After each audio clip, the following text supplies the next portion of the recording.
I'm Robert Doar, AEI's president, and I am especially honored today to welcome Ambassador Nikki Haley to our building. Now, before I get to the main attraction, however, I'd like to say first a word about Zach Cooper, our principal host and moderator this morning. Dr. Cooper is a senior fellow here at AEI, and among other distinctions, Zach holds a PhD from Princeton University, where he still teaches. He publishes frequently, advises members of Congress and officials in the Biden administration, and has worked on national security issues for President George W. Bush. Along with AEI's Dan Blumenthal and Derek Scissors, he's leading AEI's New China Playbook project to ensure that leaders in Congress and the next administration properly understand both the threat of the Chinese Communist Party and how America's enduring strategic advantages position us to compete and to prevail.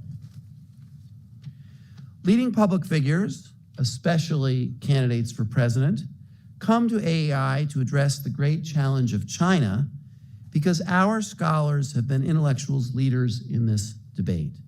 They've recognized the dangers the Chinese Communist Party poses to its neighbors and to the free world, and that's why we've launched our New China Playbook, to build on our scholars' track record of accurately predicting the authoritarian and aggressive direction of the CCP.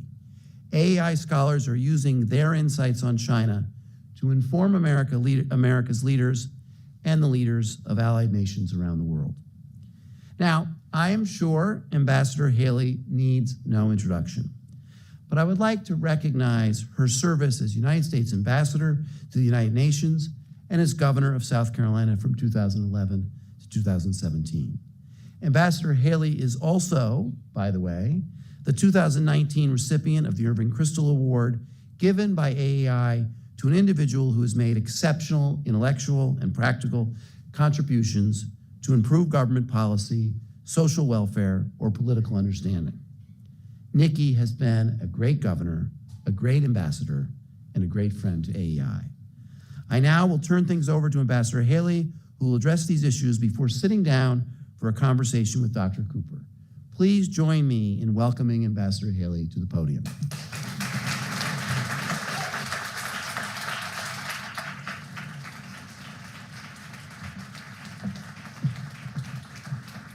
Thank you so much. It's great to be here. I'm going to tell you in advance, I'm getting over a bout of laryngitis. So if you see me start to grab the water, that is why. My husband, if he wasn't deployed, he would be thrilled that I couldn't speak for a while. So, but I want to thank Robert. I want to thank AEI for being just such great friends and partners through the years. When I was governor of the state of South Carolina, as UN ambassador, it's great to know that we have organizations like this that really keep things front and center of what we should be thinking about.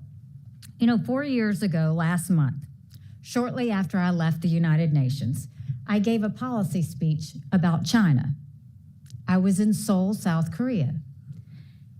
One part of the speech was about what I had seen at the United Nations. The other part was a broader look at the West's approach to China over the past several decades.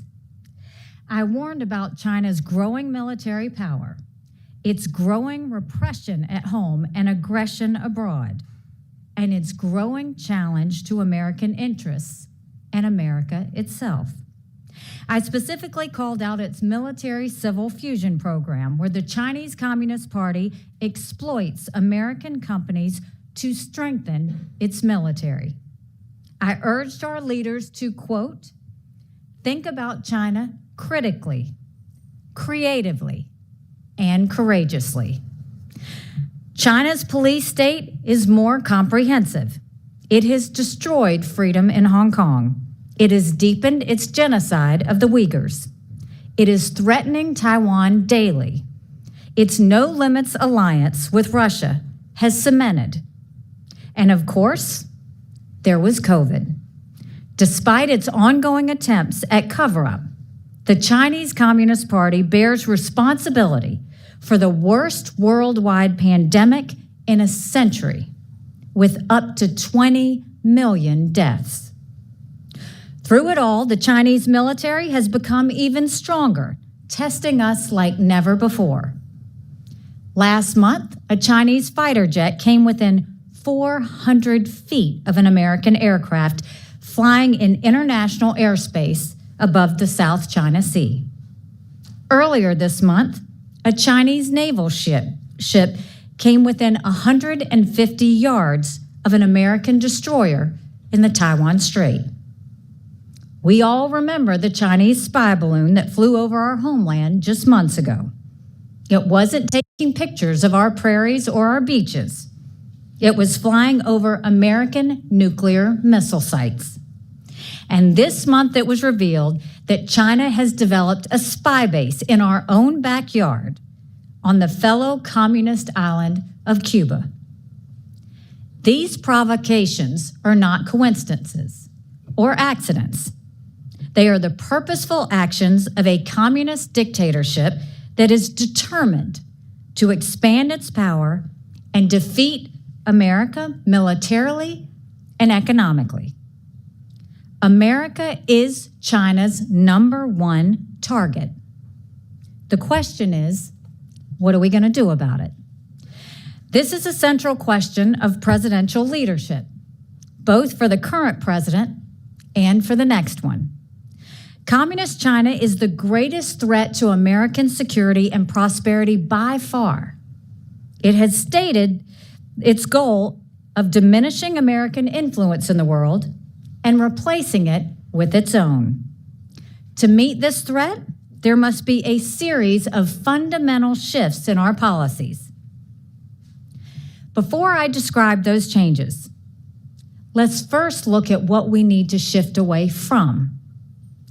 China became a member of the World Trade Organization in 2001. This proved to be a fateful decision. America brought China into the WTO. Democrats and Republicans supported it. At the time, and for more than a decade after, there was a bipartisan consensus that this was all reward and no risk.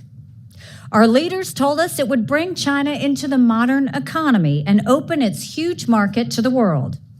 They said it would make China more free, open, and democratic, that China would become more like us. I understand why this dream was appealing. We saw it happen with Japan after World War II, and then again with one Asian country after another. From South Korea to Singapore, they moved into the company of free and open nations, but not China. This American assumption proved disastrously false.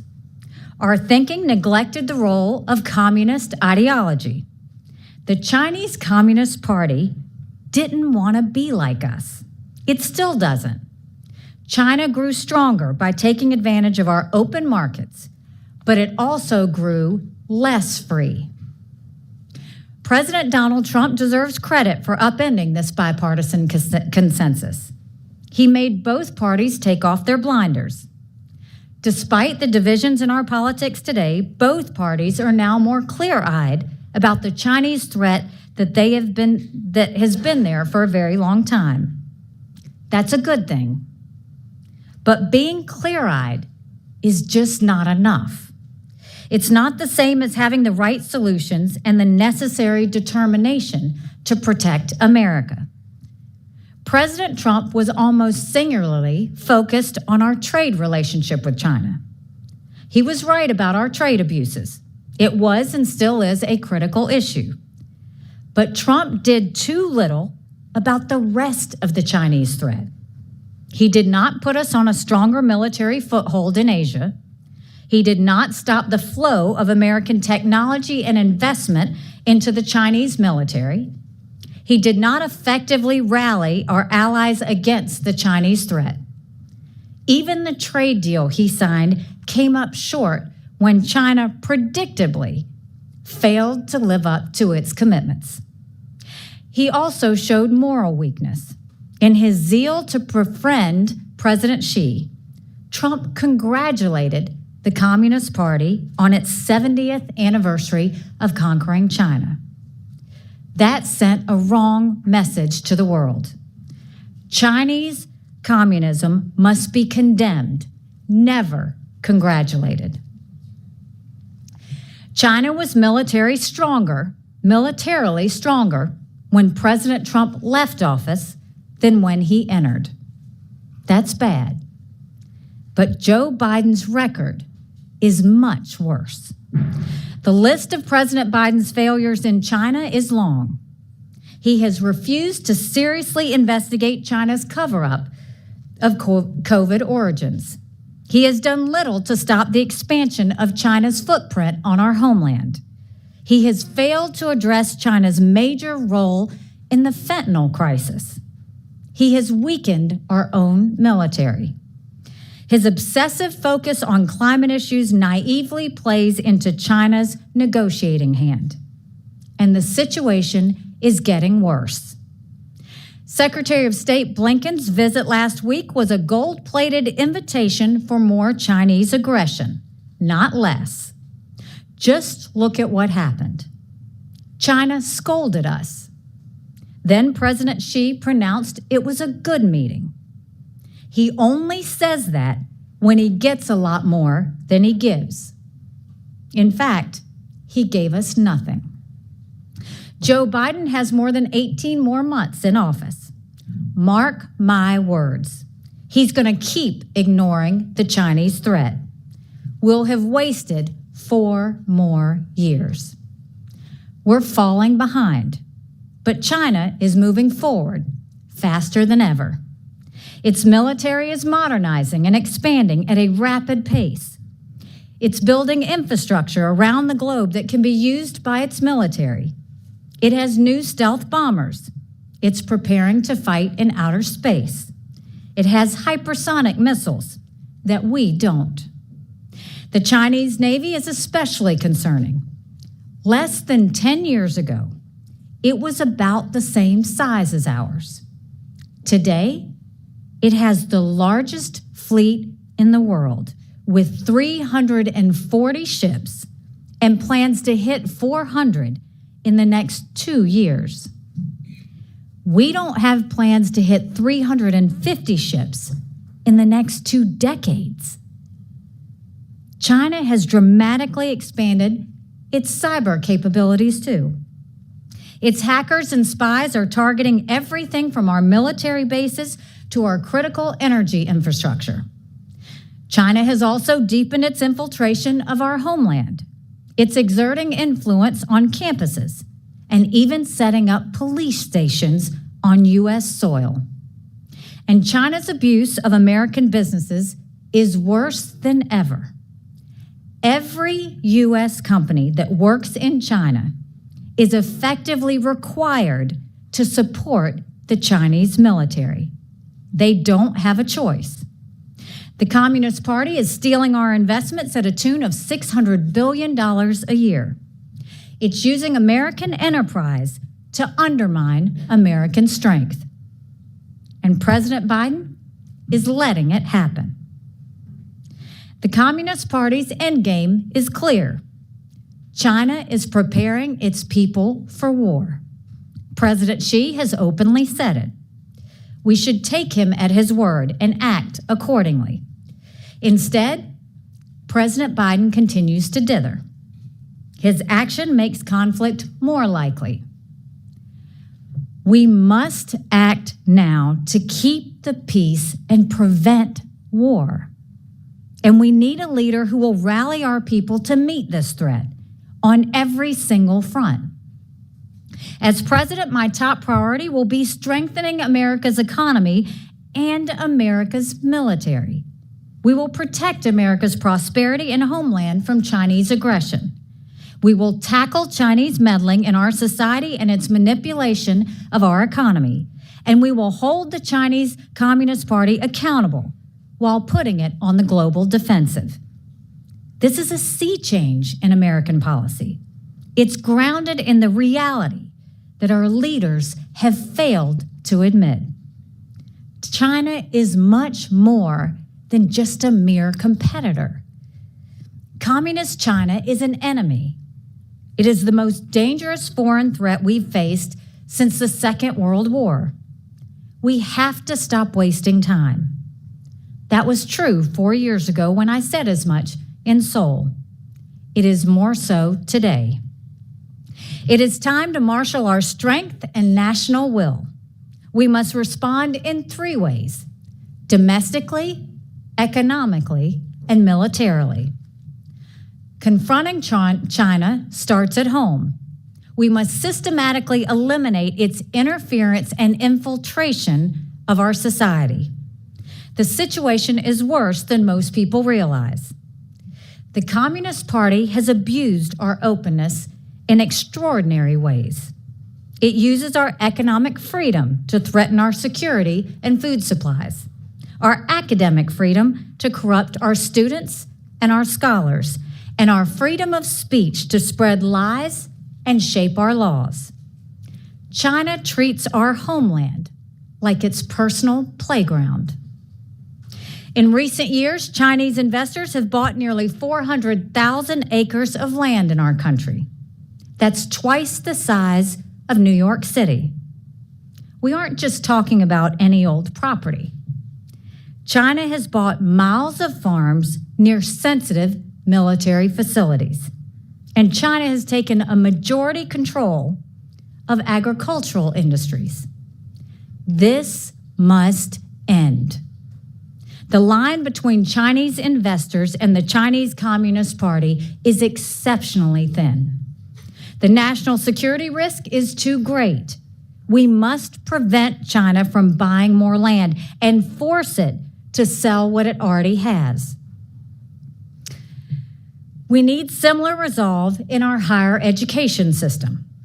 China has set up so-called Confucius institutes that spread communist propaganda on our college campuses. When they get shut down, they quickly reopen under a different name. And China is giving hundreds of millions of dollars to our universities. This funding gives Beijing a foothold in the best research institutions in the world. It wants our research for its military. We should end this practice. We should ban all propaganda centers and eliminate federal funding for universities that take Chinese money. Universities must choose. You either take Chinese money or you take American money, but the days of taking both are over. It shouldn't be a hard decision. There are other steps we must take to protect our domestic institutions. Right now, the United States lets Chinese companies lobby our government. Yet Beijing ultimately controls those companies. These businesses are basically front groups for a foreign power. We should ban all lobbying from the Communist Party and Chinese companies and prevent former members of Congress and military leaders from helping lobby on China's behalf. Beijing should never be allowed to influence our laws. China is also behind the fentanyl crisis that's killing tens of thousands of Americans every year. Chinese companies make nearly all of the precursor chemicals that Mexican cartels turn into fentanyl. China cannot plead innocence here. It knows exactly what it's doing by putting these chemicals into the hands of the cartels. We've tried sanctions, but they're not working. We must ratchet up the pressure. As president, I will push Congress to revoke permanent normal trade relations until the flow of fentanyl ends. If China wants to start normal trade again, it will stop killing Americans. That brings me to the second big policy shift. In addition to protecting our homeland, we must protect our economy. I'm a firm believer in economic freedom, but it has long been recognized that not all trade with trading partners is the same. The father of capitalism, Adam Smith, wrote in The Wealth of Nations that Great Britain's interest in preserving naval supremacy was more important than free trade in the maritime sector. Defense, he wrote, is of much more importance than opulence. The challenge today is that national security is affected by almost every part of our relationship with China. No one understands that better than the Chinese. They have desperately pursued American investment and innovation precisely to strengthen their military. American companies are banned from selling military hardware and services to China, but they still sell billions of dollars worth of goods to the Chinese market. We must look at these sales through a national security lens. Much of its military application simply slips through the cracks of U.S. law. But Chinese law requires U.S. companies to transfer technology to Chinese companies as part of the price of doing business on Chinese soil.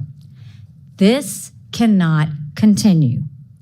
U.S. businesses must recognize the threats to themselves and to our American security. Beijing's focus on military fusion demands it. China already steals up to $600 billion of American intellectual property every year. Our loss is the Chinese military's gain. Advanced technology is especially important.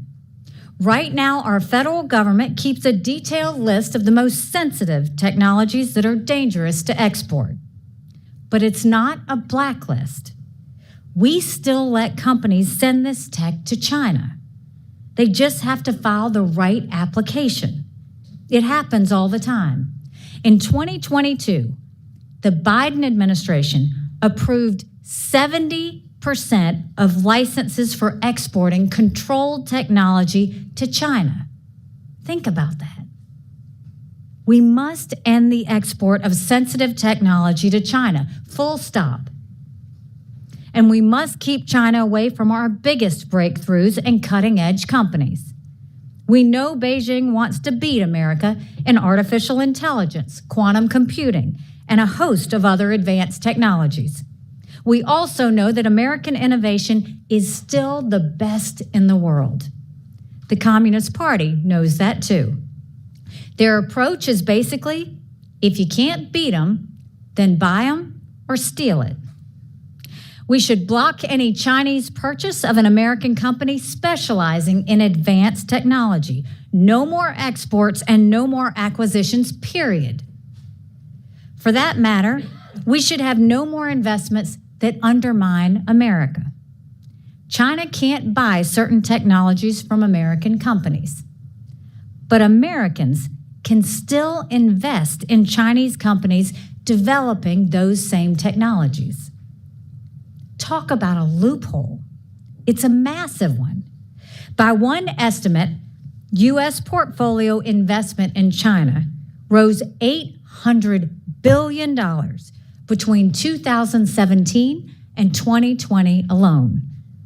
Not all this money is funding military and technology breakthroughs, but much of it is. China is using our federally invested pensions to leapfrog America. The American people deserve better. I will protect our investors and our national security. No more investments in any company that helps the Chinese military or supports the Chinese party, period. These steps are needed to prevent war and preserve peace. We can no longer be complicit in China's military rise. For that matter, we cannot continue to neglect our own military. This is the third big task we must undertake. It's time to face a hard truth. Our military strength is not where it should be. It must be transformed to meet today's and tomorrow's challenges. We're falling behind in almost every single area. Look at recruitment. The Army, Navy, and Air Force all say they'll miss their recruitment goals this year. China is building more hypersonic missiles by the day. Our hypersonic missile project is barely off the ground. Or how about nuclear weapons? China has now more ballistic missile launchers than we do. It's building warheads at a rapid pace at a rapid pace and deploying delivery vehicles we don't have. Meanwhile, our nuclear triad is getting old and older. President Biden is considering retiring some nuclear weapons and even canceling new ones. Few things are more foolish in a rapidly dangerous world. China is also investing more than ever in space and cyber warfare. These are the battlefields of the future. We have a long way to go, and in many respects, we're playing catch up. A stronger military is the linchpin to our national security and to preventing wars. Some might wonder if such a buildup is possible in a short amount of time. Our supply chain dependence on China makes it a serious challenge, but it must be done, and it can be done. The Pentagon has gotten lazy. Its procurement projects drag on for decades. We must cut through the bureaucracy, stop playing favorites with defense companies, and bring brand new weapons and projects to the field in record time. We can't wait 50 years for new ships and missiles. We can't even wait 5 years. If China can do it, America can too, and we can do it far better. We must also rally nations to our side. We should deepen our military ties with Japan, South Korea, and Australia, and forge stronger bonds with India and the Philippines. And we must finally get Europe to recognize that China threatens it as much as it does us. European countries are even further behind than we are in recognizing the Chinese threat. It's time to shake them from their slumber.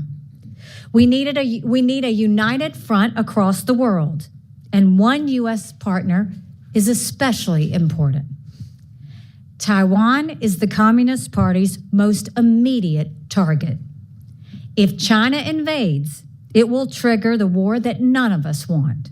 We cannot let that happen. We and our allies should give Taiwan everything it needs to defend itself. We should make sure the American naval presence in the Taiwan Strait remains strong. And we should let China know that an invasion of Taiwan would not just be met with a few slap-on-the-wrist sanctions. It would mean a full-blown economic decoupling and would massively damage China. We should stand with Taiwan without apology because our security is intertwined. The actions I have laid out today were needed yesterday. They should be implemented tomorrow. Sadly, President Biden has shown he is not up to the task. A new president is needed, one who will do what's necessary to defend America. But there's one thing that needs to happen before the next election. In fact, it must happen now. The United States must help Ukraine defeat the Russian invasion. A Russian defeat would be an enormous loss for China and a true victory for peace. The events of this past weekend show how weak and shaky the Russian leadership is. Now is the time to seize the moment and help Ukraine bring this war to a decisive end. Make no mistake, China is watching the war in Ukraine with great interest. And what has it seen so far? It has seen the failure of Russian aggression. It has seen the Russian military weakened for a generation.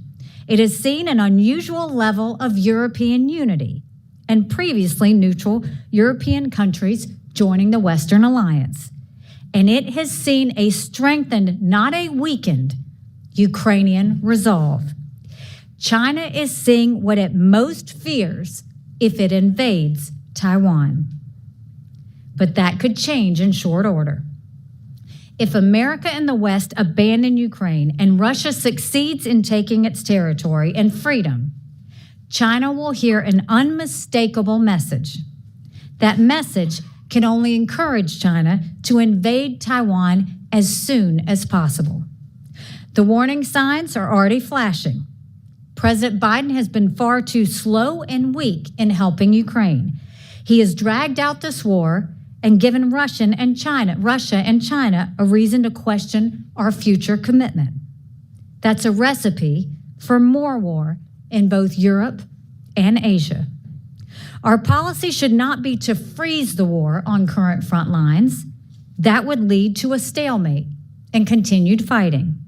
Our policy should be to help Ukraine reclaim its territory and bring this war to a quick and decisive end.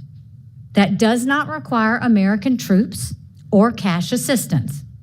It requires us and our allies to supply the equipment, ammunition, and training to get the job done. If we do that, China will see our resolve and rethink its plans on Taiwan. It will see the true cost of war before it considers launching one. It will realize that America will not roll over, that we will do what is necessary to defend our interests and defeat our enemies. That is the surest way to peace. If we had sent this message years ago, there would never have been a Russian invasion in Ukraine, and Chinese aggression would have been curbed. China has spent decades preparing to fight. It has played us like a fiddle. Our leaders have responded with apathy and even applause. This inaction has weakened America and strengthened China. We're now in a very dangerous situation against a very powerful enemy. The hour is late, but it's not too late to wake up and to take charge of our destiny. Peace depends on it, and freedom demands it. If we rally now, the Communist Chinese Party will eventually end up on the ash heap of history, like the Soviet Communist Party. We still have the power to protect our country.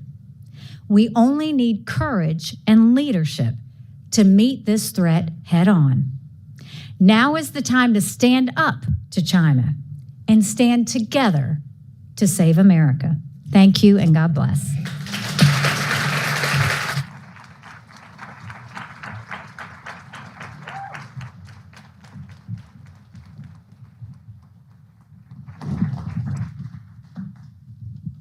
Wonderful. Thank you, Ambassador Haley. I know you've managed to bring about half of Washington's press corps here, and I see they're ready to ask questions, but before they do, I get to ask you a couple. Great. So I want to begin because this is a particularly interesting time in Washington. We're seeing the Biden regime really shift for the first time from what is 2 years where they weren't engaging that much with Beijing to now, I think, the beginning of a series of visits. As you mentioned, we just had the Secretary of State go to Beijing. Now it seems that Treasury Secretary Yellen and perhaps the climate envoy John Kerry are going to go in the next couple of weeks or months as well. So the argument the Biden team makes is that we have to engage to prevent conflict. Of course, critics have claimed that this is not indeed what's going on, that this is perhaps talk for talk's sake. So you've been ambassador to the United Nations, you've negotiated with the Chinese. I want to hear a little bit about how you think about the purpose of negotiating with an adversary, with China. What do you think we should be thinking about getting out of these conversations from a strategic perspective? I don't mind that Secretary Blinken went to China. We should always keep that communication going when we're dealing with our enemies. It's the way they're doing it. It's showing that America's running scared from China. That's what turns my stomach. The idea that Secretary Yellen said we should look for more ways to economically tie ourselves with China, that's ludicrous. And the idea that John Kerry wants to go make a climate deal with China so that we can be friends, that's not acknowledging the priorities that we need to be dealing with. They should be asking, why are you trying to start war? Why are you being aggressive in terms of in terms of a spy center on Cuba? Why are you stealing our intellectual property at $600 billion a year? Why are you building up your naval fleet? Why are you buying U.S. soil that happens to be near our military most sensitive military installations. There's a lot of questions we should be asking. Why are you allowing fentanyl to come across the American border? There are multiple things Blinken could have talked about, and he didn't. Instead, he sat there, and you can look at the picture and let President Xi scold us.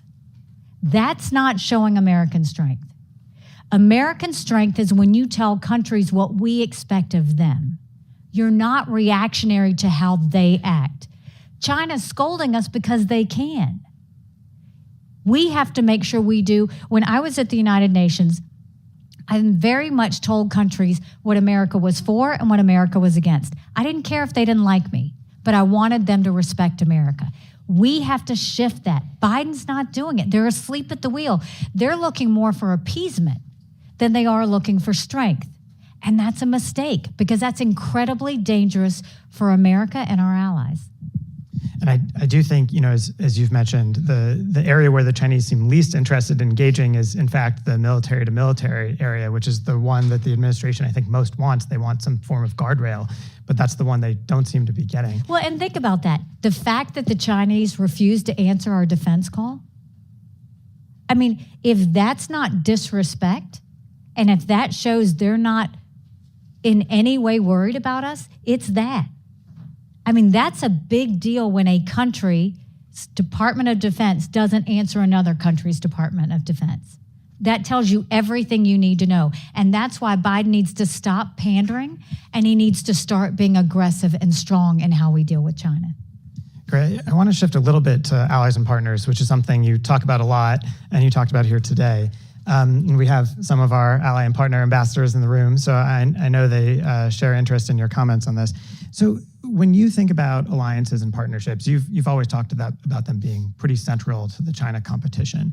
I always hear two critiques of the United States from our friends. The first is that they want the U.S. to push back hard against China in certain areas, and they're willing to go along with that, but they might want us to tone down the rhetoric a little bit. The second thing you hear a lot is that the U.S. just doesn't have an economic game plan. We don't seem to have a trade strategy. I think that's true of this administration and to some extent of the last one. And so I'm wondering, how would you think about this going forward? How do you get allies and partners along to make the most robust coalition to shape Chinese behavior over the next few years? Our allies told me the same thing at the United Nations when I was raising a ruckus about Nord Stream. When we saw that the Europeans were completely caving to Russia, especially Germany, and we said, don't do it. You never want to be dependent on an enemy. If there's ever a lesson we should learn with China, look at what happened with Russia. If you don't think the Chinese will pull the rug out from under us anytime they want, and if you don't think that's going to put the U.S. in a bind, then you're incredibly naive. That's the problem, is we have to, instead of sitting there and listening to what our allies want us to say, we should truly treat our allies as the friends they are and give them all the warnings that we know are out there. We want them to be as protected as we do. We need more friends. I mean, look at what happened. Biden goes and basically calls Saudi Arabia a pariah. Now, MBS is going to outlive every leader. He's young. You called him a pariah, and what did you do? You sent him to China. We need the Arab countries to be with us, not China. And my guess is they would rather be with us than China. The problem is our allies don't know what we're doing. A lot of that happened after Afghanistan. I mean, the idea that we left Bagram Air Force Base in the middle of the night without telling our allies who stood shoulder to shoulder with us for decades because we asked them to be there. The British ambassador's here.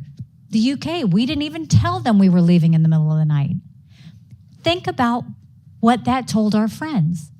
More importantly, think about what it told our enemies. These countries need to trust that we know what we're doing. And we're not showing that. We're not showing economic strength in a way that we have trade proposals. We're not showing military strength in the way that we're building up our military.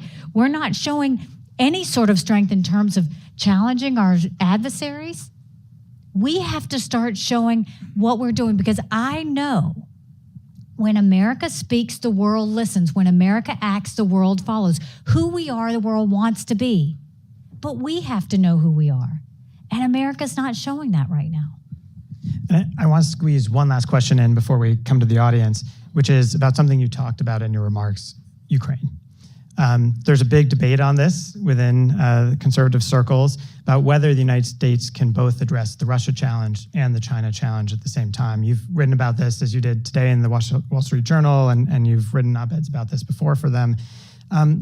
When you look at the Russia and the China challenge, can you explain a little bit about how you think the U.S. can address both of them at the same time, right? There are some critics who say, well, the U.S. just can't help Ukraine anymore. It has to shift entirely to the China problem. How do you see this? We can bounce multiple balls at the same time. And if we can't, God help us, but we can do that. But you have to see the correlation of China and Russia to start with. First of all, credit where credit's due. Look at the Ukrainians. Russia goes in and invades their country. They're so passionate and they have the will to defend their country that the men go straight to the front lines to fight for their country. The women say, we're not staying back. They make Molotov cocktails to help their husbands. Everybody gave Ukraine 5 days. And look at the passion and the will they've had to fight. Russia has fallen to its lowest point. We knew that because they were getting drones from Iran and missiles from North Korea. They raised the draft age in Russia to 65. We've seen how bad they have struggled. This weekend showed further cracks in what happens. You know, it's interesting. If you take a dictator who thinks he's invincible and he suddenly finds out he's not, it's a pretty eye-opening moment for not just Putin, but for all of the Russians and for their allies. So this is an opportunity to see that. But you look at the weakness of what they had. You look at the fact that Russia took 27% of Ukraine, and now Ukraine has taken so much back that they're down to 12%. So that's the side of the Russian-Ukrainian war and the passion and the will. Now remember, dictators tell you exactly what they're going to do. They're very transparent. China said they were going to take Hong Kong. They did. Russia said they were going to invade Ukraine. We watched it. China said Taiwan is next. We better believe them. Russia said that after Ukraine, Poland and the Baltics are next. That leads us to a world war. That's what we're trying to prevent. And before the Olympics, what did we see? China and Russia hold hands and name themselves unlimited partners before the world. And then you went and you had a Russian plane knock down an American drone. Interesting. President Xi shows up in Russia. Make no mistake, a win for Russia is a win for China. But if Ukraine wins, it sends a message to China about Taiwan. It sends a message to North Korea about testing ballistic missiles. It sends a message to Iran about building a bomb. What we need to do is make sure that we work with our allies and give them the equipment and the ammunition to win. After this weakness over the weekend, Biden should be on the phone. They should be making sure Ukraine has everything, because this is a massive opportunity right now. While Putin is distracted and unstable, this is the time that Ukraine should move. And we have to make sure that we're doing that. Unfortunately, I don't think Biden's going to be there. Well, with that, we're going to go ahead and open it up. So I already see a number of hands. We're going to bring mics around. If you will, just introduce yourself. And I see back there in the orange, Kylie from CNN. We'll get a mic over to you. You want to hold it? Okay. Thank you for doing this, Ambassador. It's a very useful conversation, having just traveled with the Secretary to China, so I appreciate it. I have two questions for you. One is China-related, and one is news of day.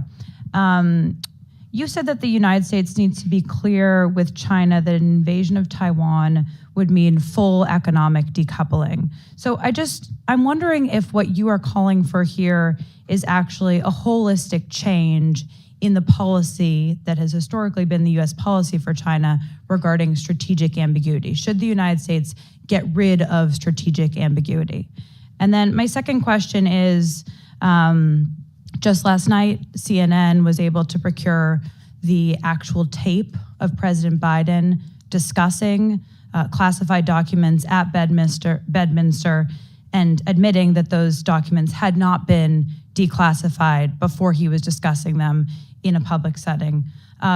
Should that tape disqualify him from running for president this time around and being president again? Thank you.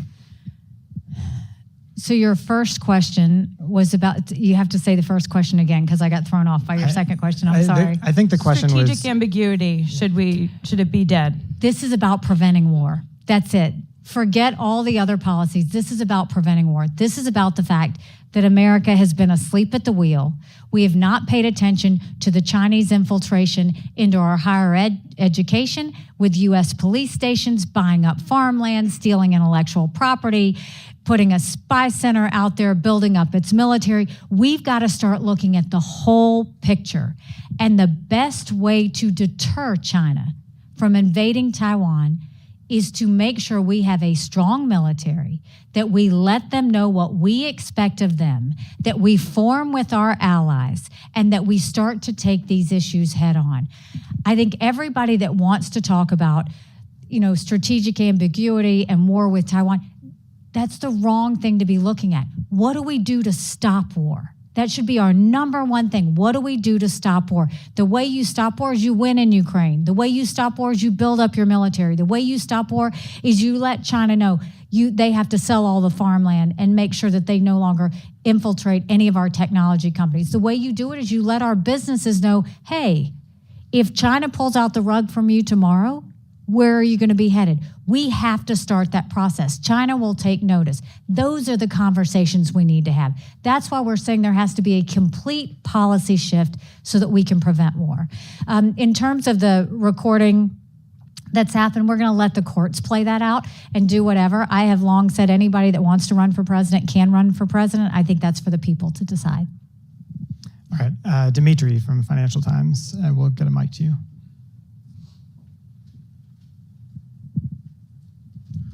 Thank you. I'm Dimitri Sevastopoulos, U.S.-China correspondent at the Financial Times. President Biden has said 4 times that he would order the U.S. military to intervene if China attacked Taiwan. Do you agree that that's the right message to send? And then separately, when you've talked to voters on the campaign trail, do you think the American people are ready to support U.S. military intervention to defend Taiwan against a Chinese attack? Again, that's not what we should be talking about. It's not U.S. military intervention. It's what are we doing to prevent war. Biden, rather than sitting there, talking about whether it's going to be military or not, that's the wrong question. We need to let China know we're on to them. We need to let them know we're going to defend Taiwan by sending equipment, ammunition, and doing the training now. There's no bigger message that we could send to China than to strengthen Taiwan and work with our allies to make sure they do that. That's the biggest lesson of Ukraine. Biden sat around for a year waiting as Russia surrounded Ukraine and did nothing. We have a chance to do something. Let's get in front of the situation. Let's get with our allies. Let's strengthen Taiwan. Let's make China really see what would happen if they decided to invade. And the best way to do that is to show them what Ukraine is going to do to Russia. Let's finish it in Ukraine and win that territory back. And I promise you, China's not going to want to go against that alliance and have all of that happen. They're watching very carefully. China watched every company that left Russia. They watched every country that's helping Ukraine. They're watching all of the equipment, the ammunition that we're using. They're seeing where our sensitivities are. Let's not show them any. Let's show them that when we fight for a friend, we make sure that we give them all the ammunition, equipment, and skill they need to finish the job. I think the voters understand we want to prevent war. There's not a voter that will tell you they don't want to make sure we prevent war. That's why we don't talk about going to war. I'm the wife of a combat veteran. He's deployed right now. The last thing I want is my husband to go to war. So what I talk about every day is preventing war so that my husband doesn't have to go. Preventing war so that our military never has to be in that situation. And that's why if you ask any military soldier, any military individual who's serving our country, they want the equipment, They want the ammunition. They want the training. They don't want gender pronoun classes. They don't want DEI. They want to focus on being the strongest and best military in the world. We need to give them the opportunity to do that. There's some great polling data out from the Reagan Institute looking at exactly these questions, which I do think shows that there's a fair amount of support among the American public, not just on the Ukraine issue, but on Taiwan as well. Josh Rogan, I saw you had a question earlier, so over to you at the Washington Post. Thank you. Actually, Dimitri took my question, but let me come up with one on the fly. Thank you, Ambassador Make it a good one. Haley, okay, I'll try. Thank you for your time today and for your Thank you, service. of course. I was intrigued by the fact that you said that President Trump did too little about the rest of the Chinese threat. And you said, quote, he also showed moral weakness. Tell us a little bit more about that. Are you referring to the Hong Kong protesters as rioters? Are you referring to his telling Xi Jinping that concentration camps for Uyghurs was exactly the right thing to do? Are there other examples that you remember from your time? Now, I gave What the did you- example. I mean, to me, the most glaring is you don't congratulate the Chinese Communist Party for taking over China 70 years ago. We don't congratulate communism. We condemn it. That's the moral clarity that I'm talking about. We have to know right from wrong. You never go and tell someone who's stealing, oh, you go get them. Someone who's oppressing people, oh, keep oppressing. You don't tell a dictator the way they sit there and hold their hand down on their people is a good thing. You congratulate freedom. You congratulate democracy. You congratulate when people have the individual liberties to do what they need to do. You never congratulate communism. And that, I think, sends a bad message to the world. What we say matters. Countries pay attention. Our enemies pay more attention. We have to be very responsible with those words. Great. Okay, we'll get a couple more questions in here. Sir, right there. Yeah, perfect. Hey, David Drucker with the Dispatch. Thank you, Ambassador. Thank you. Two questions. One, along the parameters of when we talk, the world listens, and preventing war, would ending the one China policy and recognizing Taiwanese independence do that? Number one. Number two, you referenced China setting up shop in Cuba to spy on us. You become president in January 2025. What do you do about that? First of all, when you talk about Taiwanese independence, they themselves haven't said they want to be independent. They haven't said they want to be an independent country. They just want to be left alone. So I don't think it's up to us to say what they should do. They have to say it first. They have to be the ones that say either, yes, we want to be an independent country, or no, we just want to be where we are. They've yet to say that. So we shouldn't jump in front of them and do it. So I think right now, the way we see it is they're democratic, they're free, and they like being left alone. And that's what we're trying to defend. They have to make that decision. In terms of the second question you had was Cuba. So the spies, first of all, you can't have our biggest enemy literally on our doorstep. You can't have it. So China and Cuba both need to know they have to dismantle that and go. The more important, for me, concerning part of that spy center is not just that they're spying, but are they going to send military troops there? That's the biggest concern. Are they going to start doing training there? Are we going to actually have a military that's 100 miles away from us of our enemy? We have to make sure that they disband that. And China needs to know that is a clear threat. If they're going to go complain that we're in the Taiwan Strait, which is international waters, or that we're in the South China Sea where we're doing that, you sure as hell better bet that they can't go and put up a military installation that close to us and us not see it as a provocation. Look, if we have to, I've already said, when it comes to fentanyl, when it comes to things like this, if we have to end all normal trade practices with China, there's nothing more damaging to China than for us to do that. And our national security is worth it. It is worth doing whatever it takes to protect the American people. And if that means you're doing a full-on decoupling, that means you're doing a full-on decoupling because we have American lives to save. And I don't trust China with 1 ounce of anything they say or what they do in this process. Ambassador, we just have time for, I think, one more question. So we'll switch over here in the back right there.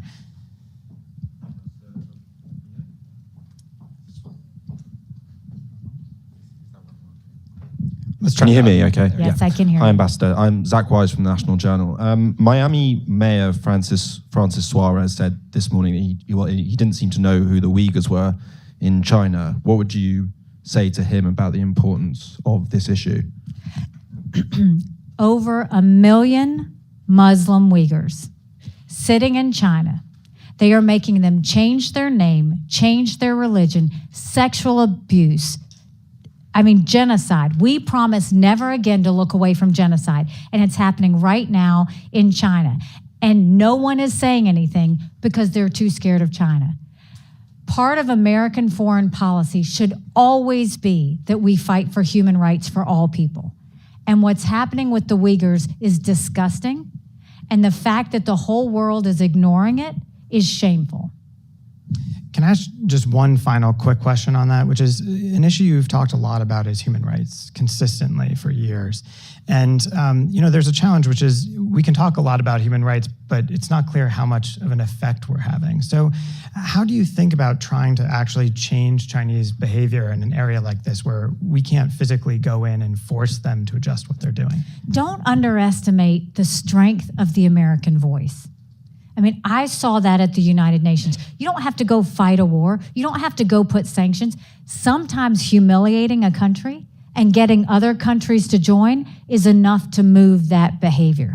And we saw that. China never likes to be called out. So if we and our allies seriously called out what was happening with the Uyghurs, they would throw a temper tantrum, but then they would figure out how they needed to change what they're doing. We should always speak out. We can't always say it's human rights or nothing, but we can't never not talk about the abuses that are happening around the world. Every living person deserves to have the freedoms and the safety as an individual.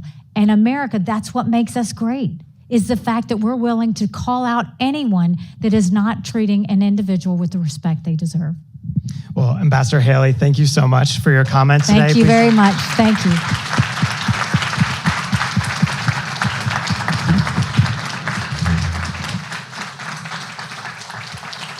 And we hope you will join us for future New China Playbook events. We'll have those coming up soon. But Ambassador Haley, thank you so much. It's a pleasure. Thank you so much.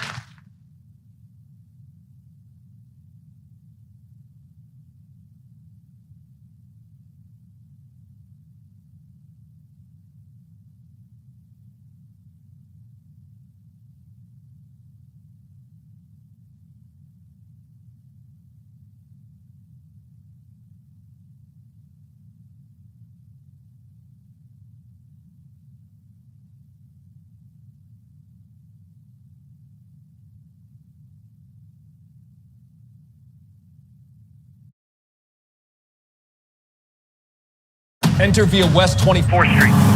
North Corridor, hurry. Coming through. Every second counts here. The network's got you covered. Take it to OR3. Next level moments need the Next Level Network. Transplant received. AT&T Business, the network more businesses choose.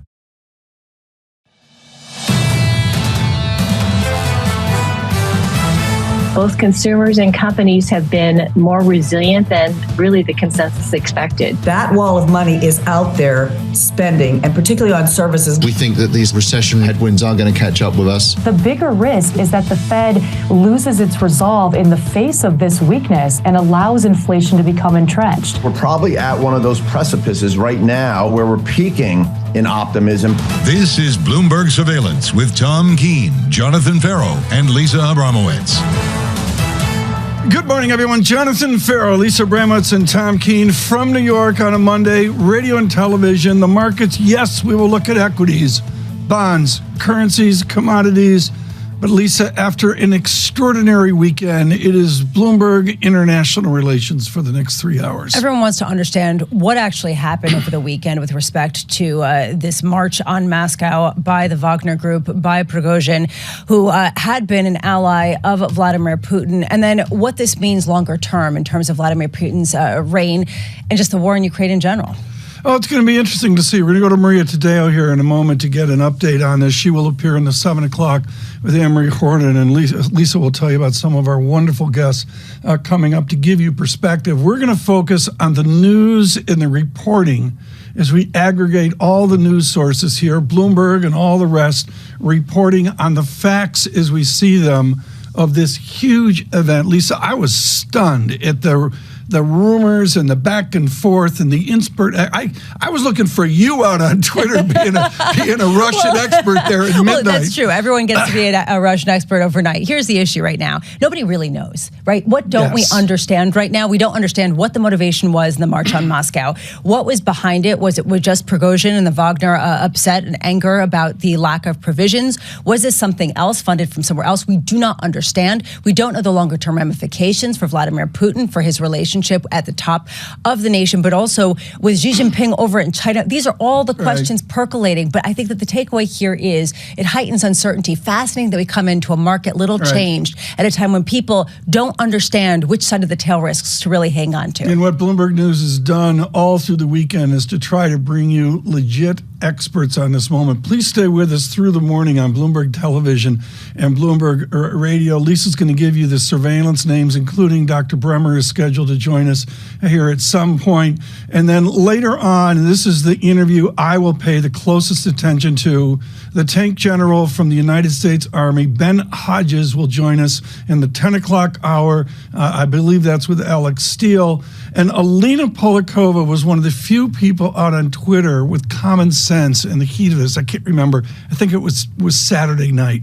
I can't remember, but I'm thrilled to have Dr. Polikova with us as well. What's your observation on this, Lisa? Well, I think that really what I find interesting is the markets are inconclusive about what the implications are. They're just as confused as everybody else. And the stasis that you're seeing, yes, you are seeing a bit of a lift in natural gas prices over in Europe, but other than that, it's unclear what people see as the longer term ramifications. My larger observation is there are cracks in the armor behind Vladimir Putin because there are real questions about his leadership and who was opposing the Wagner Group in that march. The data check quickly here. Futures at -6. I'm watching renminbi gives way here 7.24 and a stunning and weaker Chinese yuan. Yes, ruble is weaker back a certain number of months as expected. And in the economic slowdown discussion, yields lower this morning on the global economy in West Texas Intermediate 69.40. I guess you're briefing us, including Dr. Bremer's appearance. Yeah, Dr. Bremer is going to be joining us at 8:15 a.m. Also joining us around 7:45 a.m. is Lieutenant General, former retired Lieutenant General David Deptula, also on the Academy Securities Advisory Board. Very curious to see what he has to say. 10:30 a.m., the latest on a slew of data that we get this week, U.S. Dallas Fed manufacturing activity. This comes after a slew of disappointing reads. That's an ugly chart. Exactly. And how much does this continue to point to recession, which is what people are wondering about. And 1:30 p.m., the Sintra conference, basically Jackson Hole of Europe, kicks off. ECB President Christine Lagarde is giving opening remarks at this ECB forum on central banking around 1:30 p.m. today. Right now, let's get to Maria Tadeo here. She has been working on this tirelessly through the weekend and really trying to correlate all of the reporting and news that's out there. Maria Tadeo is in Brussels. What is the latest, Maria? Well, Tom, what we know is that now the Russian state media in the past hour has said that this idea that Vladimir Putin and the Russian state would not launch a probe into Prigozhin for his insurrection is not the case, that the probe has not been dropped and that potentially continues. And that is significant because if you go back to Saturday, the idea was that Alexander Lukashenko, the head of Belarus, had mediated between Vladimir Putin and Prigozhin to avoid a bloodshed in Moscow. And there was somehow a peacemaking deal. Now, if the Russians decide to go after Prigozhin and they do indeed continue this probe, it means there is no such deal. Do we have a sense, Maria, of what the internal discussions are about Vladimir Putin's leadership and why there wasn't more opposition to the Wagner troops as they did march on Moscow? Well, what we did see on Saturday, well, first of all, is the Russian president who addressed the nation and said this is treason, and he mentioned 1917. Obviously, that's a crucial date in Russian history. He talked about tragic repercussions and critical consequences for this. Then, of course, after that, we saw, or the day, well, there would be no probe. But now we see this morning that the Russians are saying that probe has not been dropped. So that would signal that, again, this deal cut by the Belarusians is actually, well, thin paper, and there's no such deal. The other issue is we have not actually seen from the Russian president since Saturday, but we did see today what seemed to be the defense minister, Sergei Shoigu, allegedly on a helicopter inspecting Russian troops. Now, again, we don't know when this was recorded. We don't know when this was filmed. We know that Russians release tape that was at times can be filmed months, weeks prior, but it would signal a strong message, and that is the defense minister of Russia continues to be Shoigu and has the backing of the Kremlin. Remember, a lot of the tensions over the past few months between Prigozhin and the Russian state had to do over what he claimed to be the mismanagement of the Russian army by Shoigu. Today, miraculously, magically, he appears on tape inspecting troops. Do we have a sense, Maria, of how much the Chinese leadership is involved right now? We know that we met over the weekend, but in terms of how they're trying to push the situation one way or another in order to keep their alliance with Vladimir Putin? Well, it's very quiet, and in fact, we have not seen any major contact between Vladimir Putin and the Chinese leader. And Vladimir Putin was busy on Saturday on the phone with what he perceives are his international allies, and he did make a call to Turkey and spoke to Erdogan, who said, "I support Vladimir Putin against what he described was a coup," but he was not on the phone with